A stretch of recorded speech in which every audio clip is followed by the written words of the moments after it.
No fue el mejor tanque de la guerra, pero fue el que atravesó Europa mientras otros ardían en las cercanías de Berlín. Su blindaje se agrietó, su motor se paró, y su tripulación dormía cada noche con la idea de que al día siguiente la torreta volaría por los aires con el primer disparo. Y, aún así, siguió avanzando. Este tanque se convirtió en un símbolo de supervivencia en el frente. Fue utilizado en situaciones donde las posibilidades eran prácticamente nulas. Sus tripulaciones hicieron cosas prohibidas por la normativa. Y después de la guerra, no fue desguazado, sino escondido. Y luego fue devuelto. Y cómo exactamente regresó sigue siendo tema de debate. La película Furia es solo la cumbre. Lo real, lo terrible, lo cruel, todo quedó en segundo plano. Y de eso hablaremos hoy. El final de esta historia no se trata de la victoria. Se trata de lo que les sucede a quienes regresan de la batalla y no pueden olvidar. Para la primavera de 1944, era evidente. El tanque de batalla principal estadounidense M4 Sherman se estaba volviendo rápidamente obsoleto.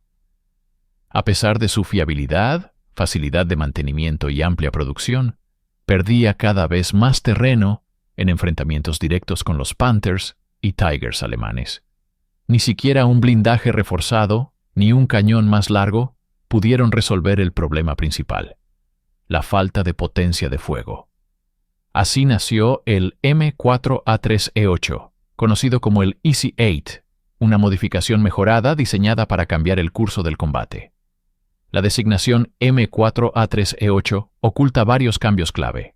El chasis se mantuvo igual que el del Sherman, pero la suspensión vertical IBSS se sustituyó por una nueva suspensión horizontal, HBSS, con orugas más anchas. Esto mejoró la estabilidad y la suavidad, especialmente en terrenos accidentados. En combate, el tanque ahora podía moverse más rápido, disparar con mayor precisión y mantener su efectividad en combate durante más tiempo, sin perder la oruga en cada bache. La diferencia externa más notable fue el cañón alargado. En lugar del anticuado cañón corto de 75 mm, el Easy 8 recibió el cañón M1 de 76 mm, con una alta velocidad inicial capaz de penetrar el blindaje frontal de la mayoría de los vehículos alemanes, incluidos los Panthers de último modelo. Esta arma era un equilibrio entre lo que los estadounidenses ya tenían y lo que necesitaban con urgencia en el teatro de operaciones europeo. El motor también se modernizó. Se equipó con un fiable motor de gasolina Ford KAA, un motor de 12 cilindros en forma de V que generaba más de 400 caballos de fuerza. Con él, el tanque podía acelerar hasta 45 km por hora en carretera y mantenerse firme en una columna. Esta combinación de movilidad, potencia de fuego y facilidad de mantenimiento convirtió al M4A3E8 en uno de los tanques más equilibrados de su época. Pero detrás de cada mejora se escondía un cálculo frío. La doctrina estadounidense seguía siendo la misma. Los tanques no estaban diseñados para batirse en duelo con vehículos enemigos pesados.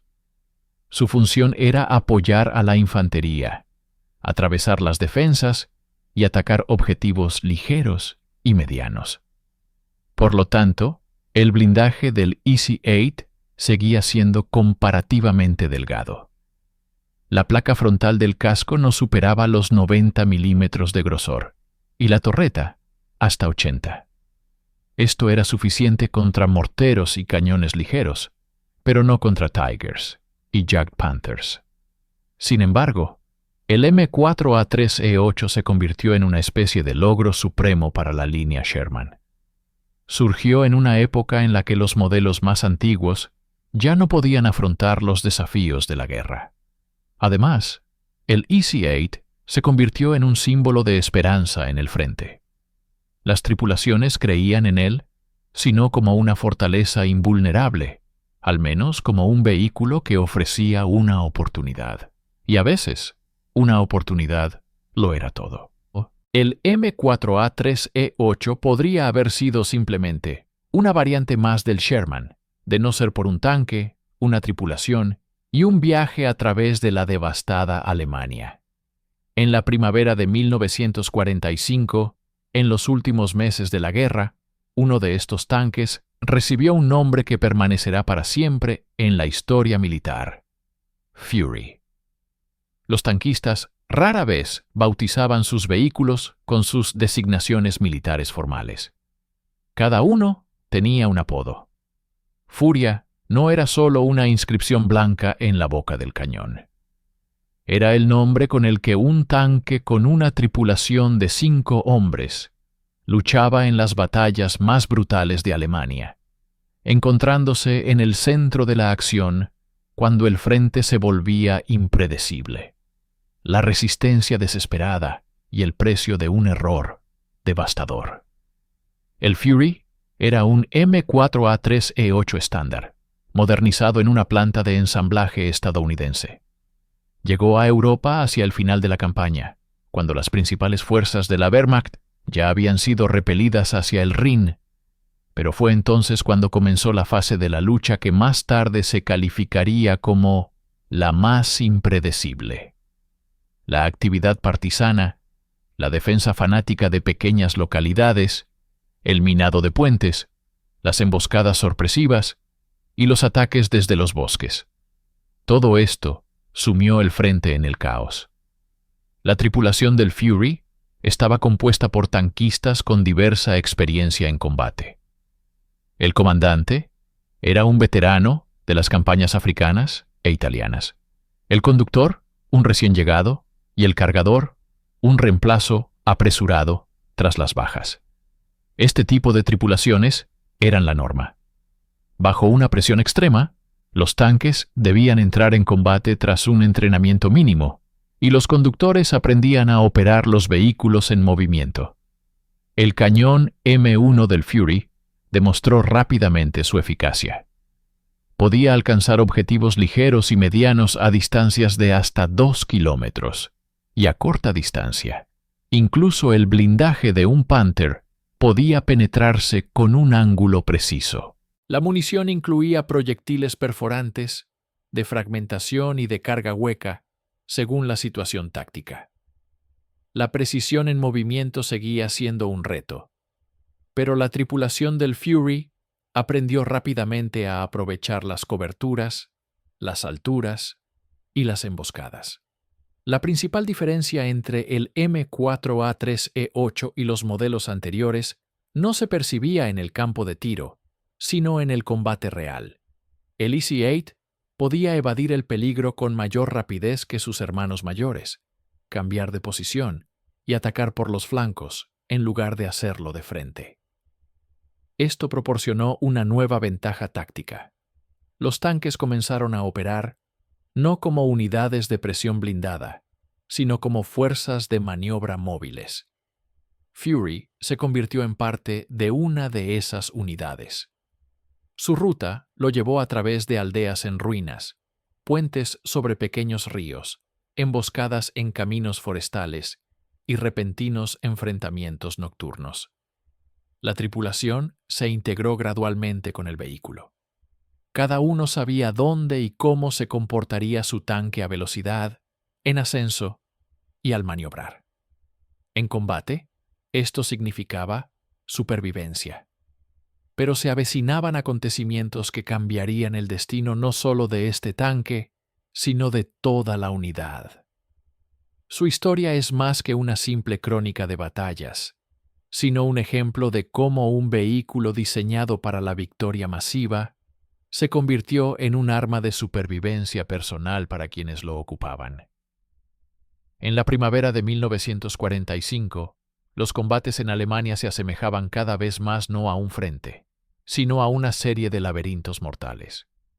Panzergrenadiers, restos de las Waffen-SS, grumetes de la Volkssturm y dotaciones aisladas de cañones antitanque tendían emboscadas, minaban calles y disparaban desde los pisos superiores de los edificios. Fue en estas condiciones que la tripulación del tanque Fury empezó a comprender. El enemigo no se había rendido. Simplemente estaban increíblemente resentidos. A pesar de su potente cañón y su robusto chasis, el M4A3E8 era vulnerable. Los alemanes sabían exactamente dónde atacar. Granadas antitanque, minas magnéticas, Panzerfaust y disparos de emboscada de los Jagd Panthers convertían las calles de la ciudad en trampas mortales. El Fury tenía que actuar como un cirujano, moverse con rapidez y precisión, sin exponer sus flancos ni su retaguardia.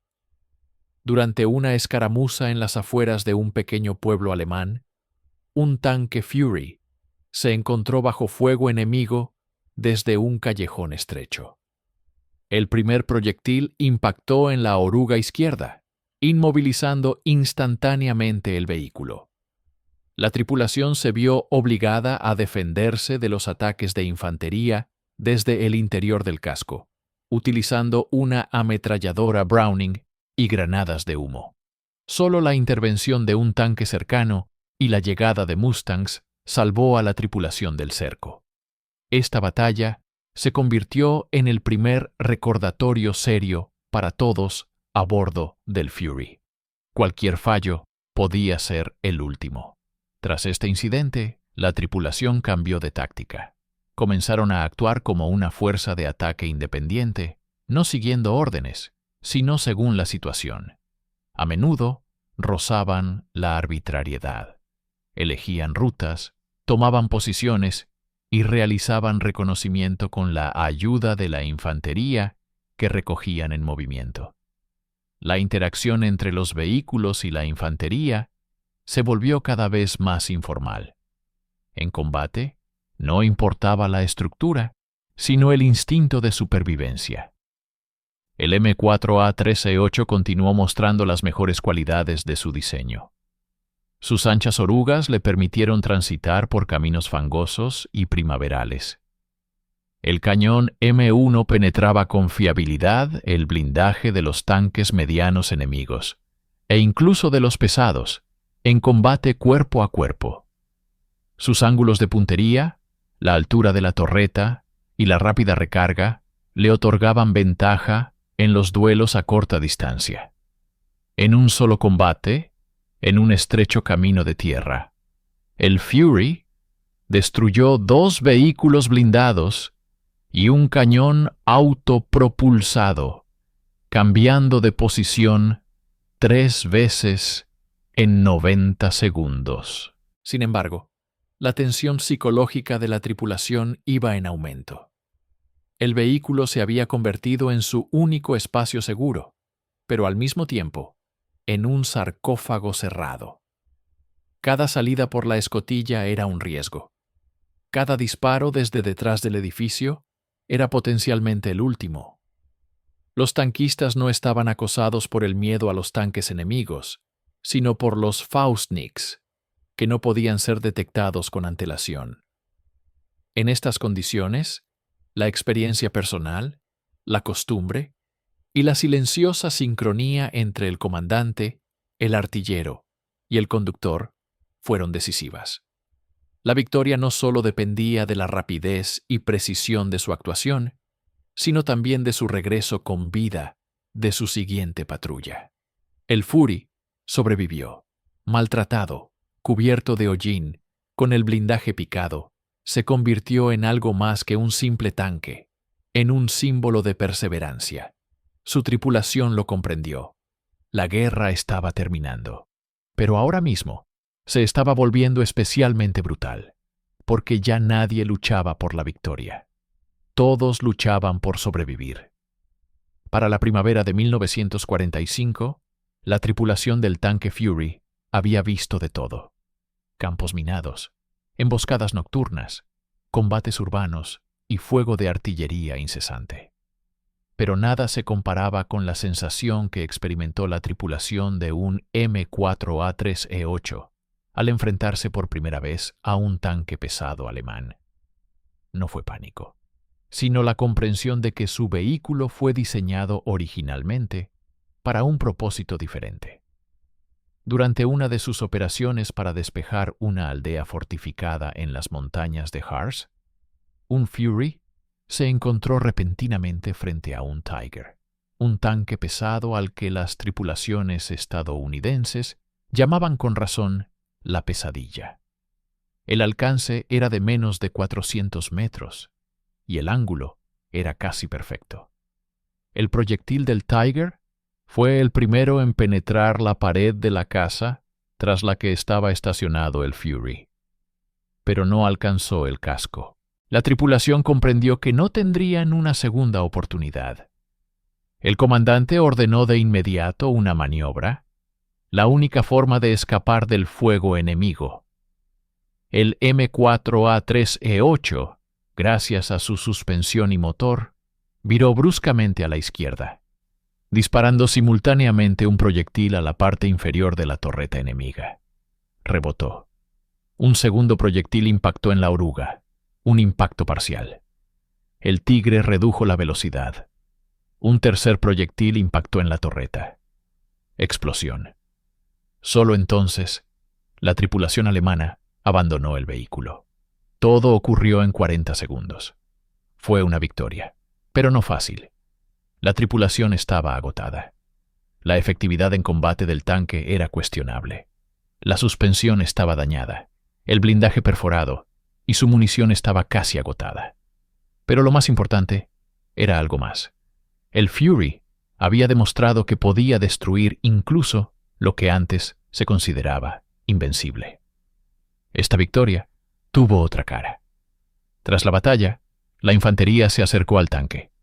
Uno de los soldados, examinando las marcas de impacto, dijo: «Este tanque quiere sobrevivir». El comandante simplemente rió entre dientes. Sabían que en tales batallas no era el equipo el que sobrevivía, sino la tripulación, que había aprendido a sentir el vehículo como una extensión de sí mismos. Tras este incidente, el Fury comenzó a utilizarse como arma de choque. Se enviaba a lugares donde se esperaba una resistencia feroz. Se le confiaban rutas difíciles y se le solicitaba apoyo en situaciones críticas. La tripulación se ganó la reputación de siempre salir, incluso si no todos regresaban. Por supuesto, esta situación tuvo sus consecuencias. El tanque debía ser reparado constantemente. Después de cada batalla, había que cambiar las ruedas, limpiar la torreta e instalar armamento nuevo. La pintura había desaparecido hacía tiempo. El casco estaba cubierto de hollín y polvo. Aparecieron refuerzos caseros en el blindaje, placas de blindaje soldadas a mano, cajas de arena, placas de metal rescatadas de otros vehículos. El Fury se estaba convirtiendo en un ser vivo, cansado, desgastado, pero avanzando con terquedad. Este tanque ya no era un símbolo de la producción en masa. Se había convertido en una excepción. Una máquina que había sobrevivido donde otras habían perecido. Estaba adquiriendo un estatus informal. Los soldados de infantería lo recibían como a un igual. Las demás tripulaciones lo miraban con respeto. Los oficiales, con aprensión, porque cada batalla acercaba el momento en que su suerte podría agotarse. Pero hasta entonces, la furia seguía avanzando, adentrándose en Alemania, hacia la última línea de defensa. Para abril de 1945, la guerra en Europa tocaba a su fin, pero eso no significaba que las cosas fueran a mejorar. Para la tripulación del Fury, era todo lo contrario. Cuanto más se acercaban a Berlín, más desesperada se volvía la resistencia. Todos estaban a la defensiva, desde las unidades regulares de la Wehrmacht hasta la Volkssturm, que incluía a ancianos y adolescentes. El enemigo no se retiraba. Se aferraba a cada calle, cada intersección, cada edificio. No se trataba de una ofensiva, sino de un asalto a una fortaleza que se extendía por cientos de kilómetros. una de las batallas más duras del Fury, tuvo lugar en las inmediaciones de una zona industrial cerca de Leipzig. La unidad estadounidense se topó con una posición fuertemente fortificada. Cañones antitanque, nidos de ametralladoras, barricadas de hormigón y trampas con minas presembradas. La unidad se detuvo. Estaba claro, ir allí sin blindaje sería un suicidio. El comandante del batallón dio una orden seca. Fury, adelante. La tripulación no discutió. Estaban acostumbrados a ser los primeros desde hacía tiempo. No era heroísmo, sino una costumbre bien arraigada. El vehículo avanzó por el espacio abierto. A 10 metros de la barricada, sonó el primer disparo. El enemigo falló. El Fury aceleró y estrelló un proyectil de fragmentación de alto explosivo contra el hormigón. Los escombros volaron por los aires, pero el cañón enemigo continuó disparando. Con un segundo disparo, el tanque silenció a la tripulación. Luego avanzó, cubriendo a la infantería, hasta que recibió un impacto directo en la parte delantera del casco.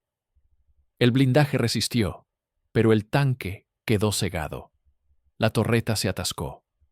Se perdió la visibilidad.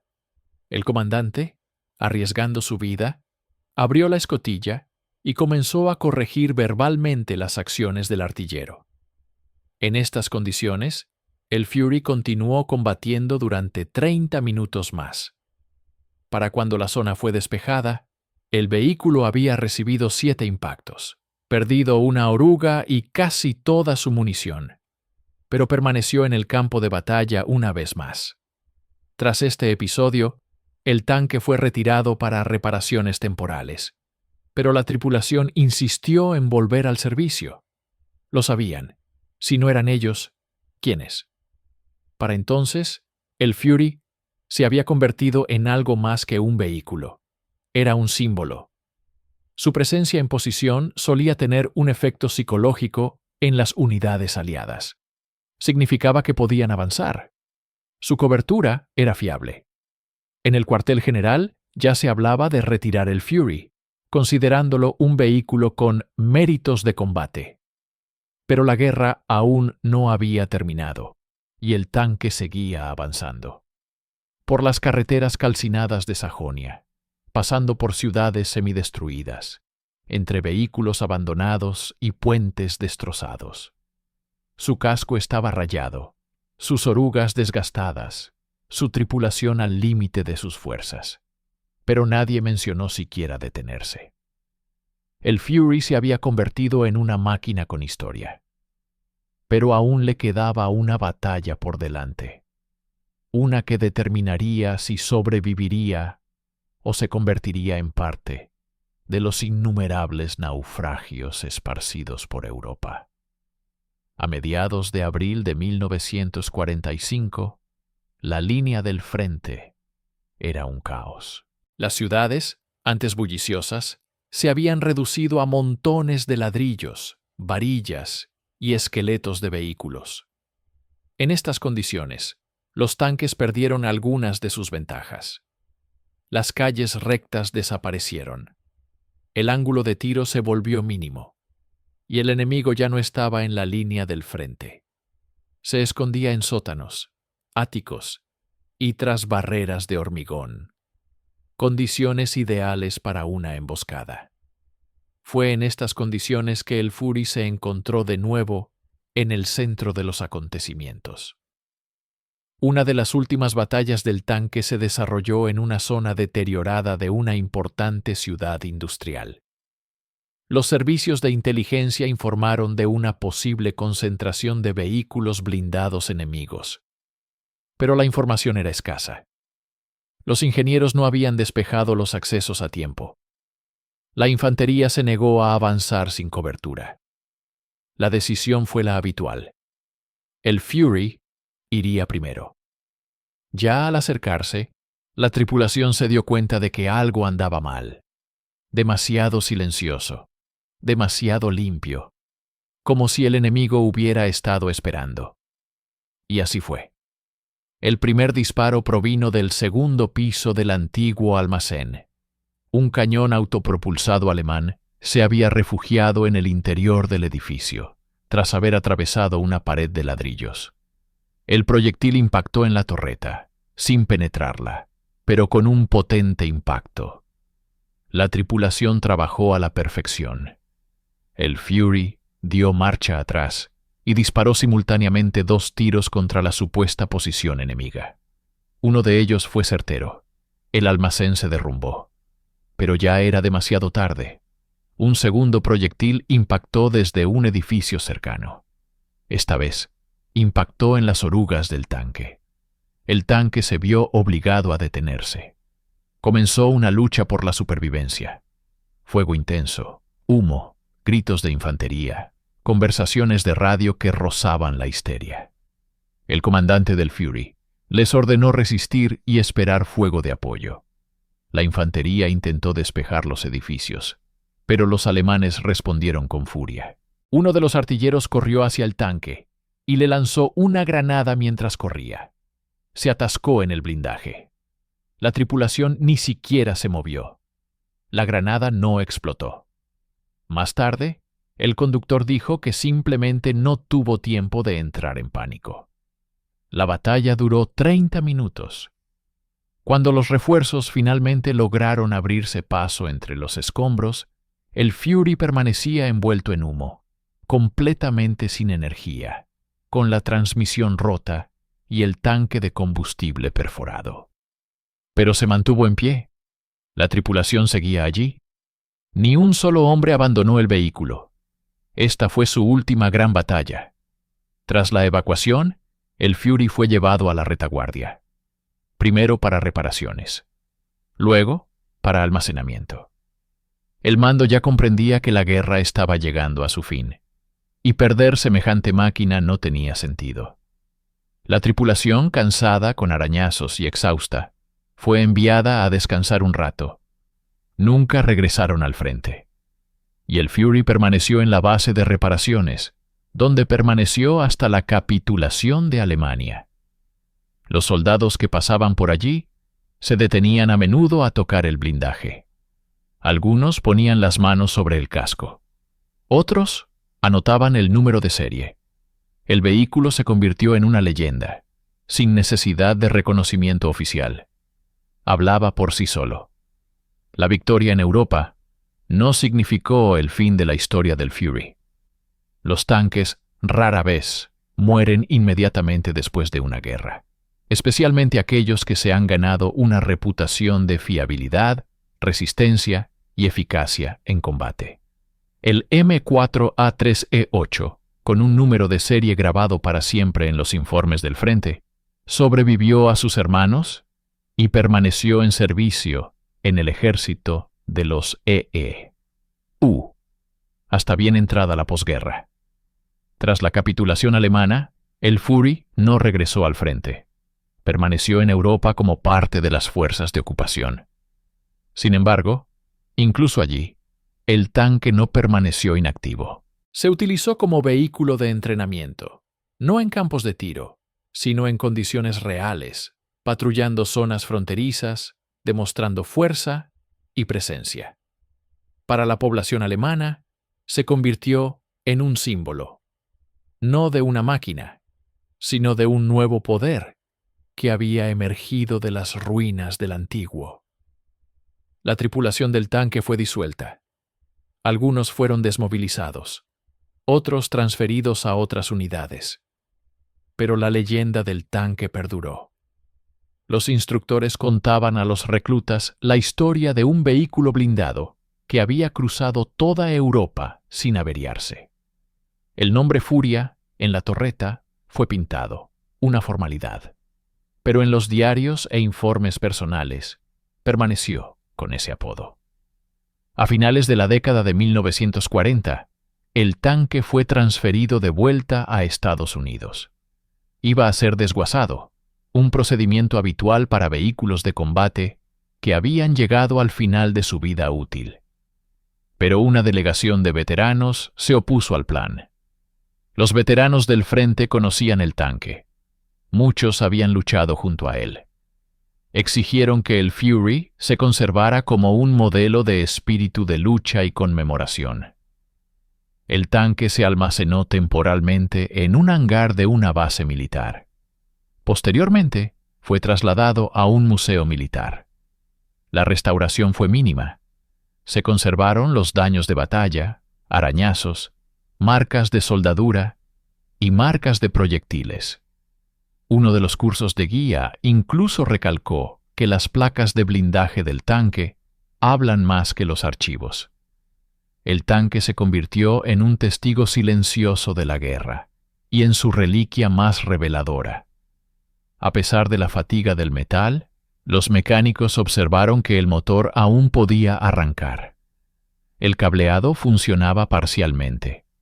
Las vías eran reparables. El Fury no era solo un monumento, era una máquina viviente, capaz de volver al servicio si era necesario.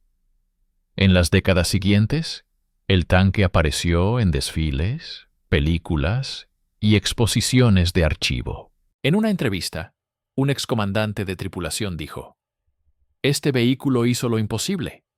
Nos salvó y a cambio nosotros lo salvamos. Avanzamos juntos.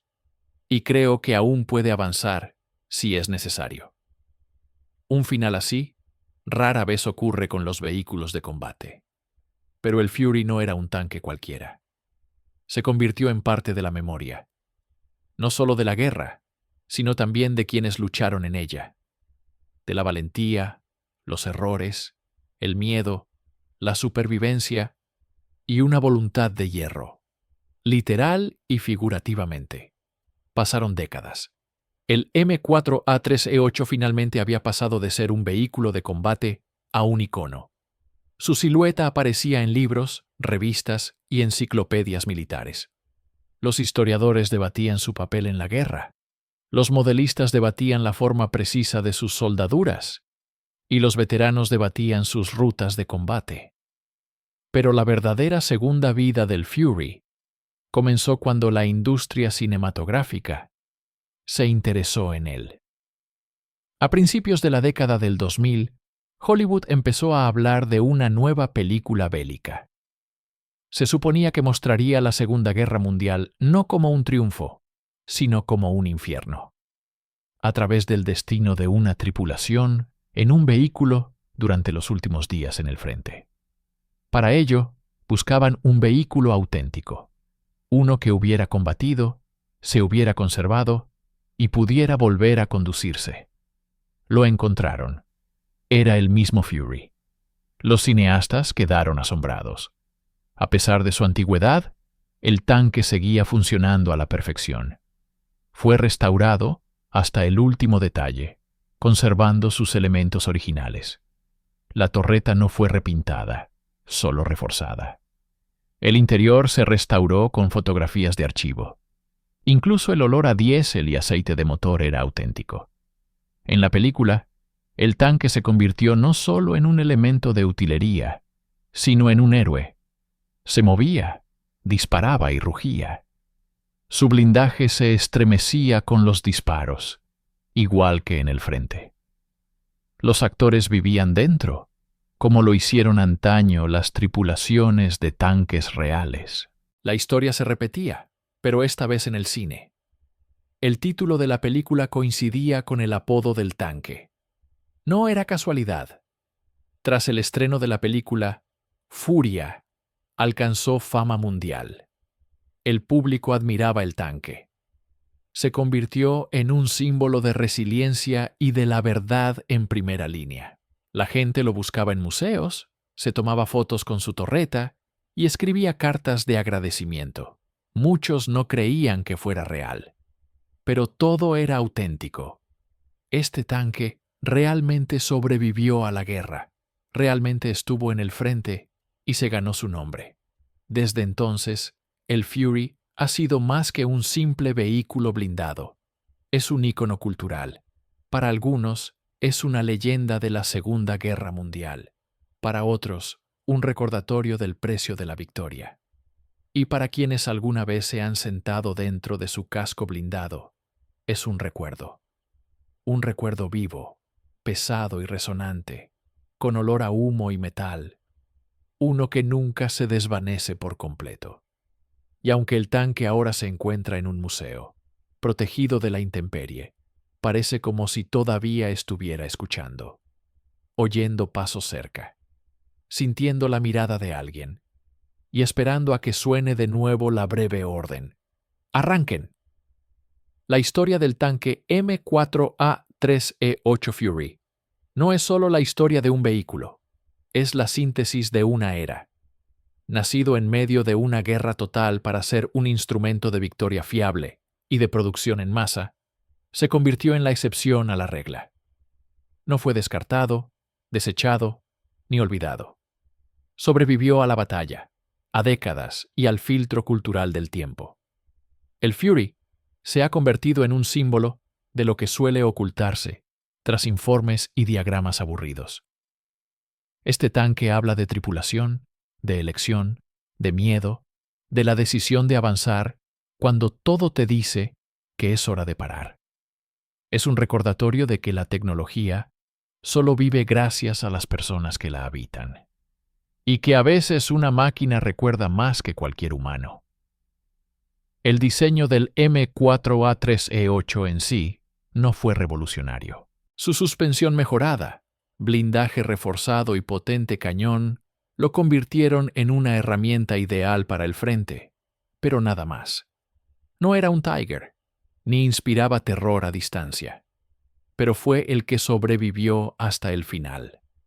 Sobrevivió hasta el último día de la guerra, y emergió de ella con su blindaje y su nombre intactos. Hoy, el Fury hace guardia. No está en servicio, pero tampoco descansa.